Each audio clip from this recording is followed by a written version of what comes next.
Hey guys, and welcome back to the channel. It's Jack with Stronghold Strength and Conditioning. And today, we're going to be continuing our series on how to keep knees healthy.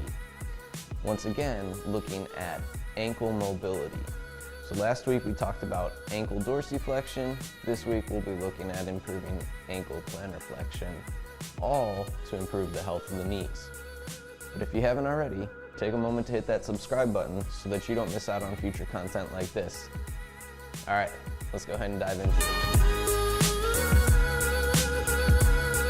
All right, how to keep knees healthy. Once again, last week we were looking at ankle dorsiflexion, which is the movement normally when we're squatting that gives us a little more freedom to move into the depth of the squat without putting excessive pressure on the knees. This week we're going to be looking at ankle plantar flexion, which is, think of standing on your tiptoes, or when you're a runner and you get shin splints, that's that compartment that we're looking at. So that front compartment of the shin, making sure that we have full range of motion at that portion of the joint as well. So we want to make sure that the tissues that are pulling at the front of the knee aren't causing pain from down below as well.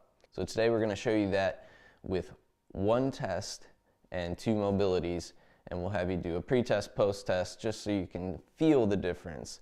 This one's not going to be as visible as the dorsiflexion test that we did, but it will be a physical difference in how you feel it in that front compartment of the shin.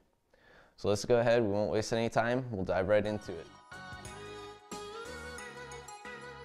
All right, so in order to test my ankle plantar flexion, it's going to be pretty simple, and we're going to figure out right away how good you are at this.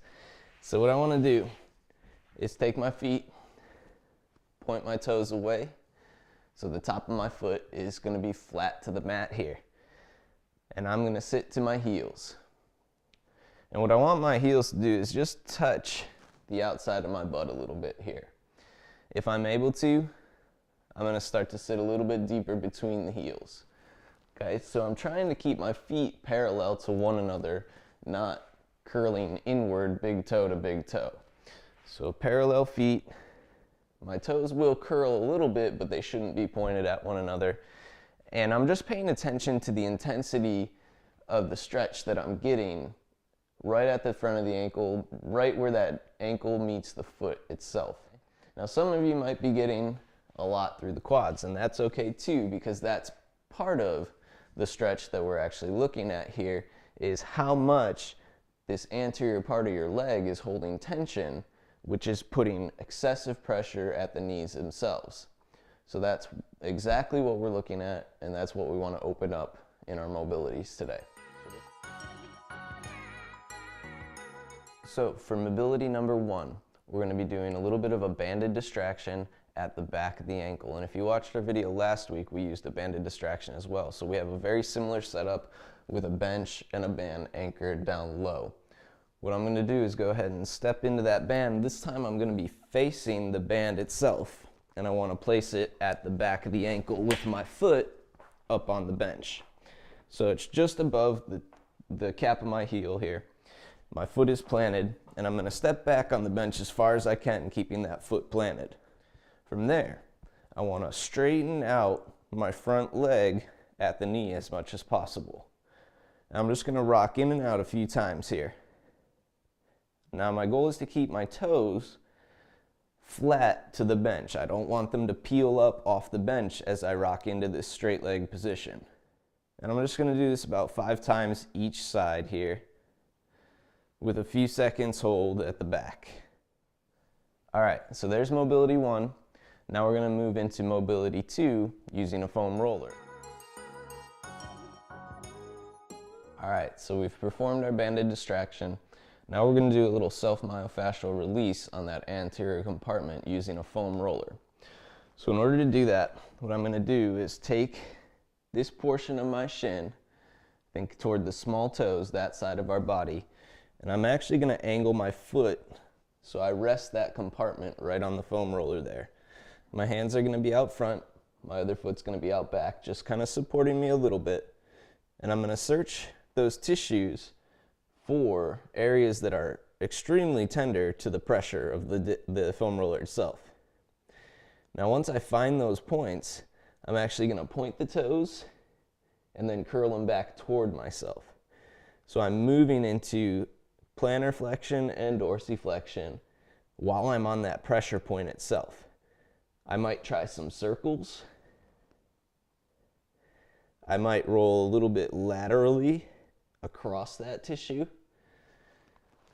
Okay, I'm just trying different movements there to help release that fascia so that we restore the gliding surfaces of that tissue. I'm going to try all the way down low, right at the front of the ankle there. And you'll know right away if you find a point that you really need to work at. It'll tell you. So I'm going to spend about 1 to 2 minutes on each side here. And there we go. Mobility number 2, let's go ahead and retest now.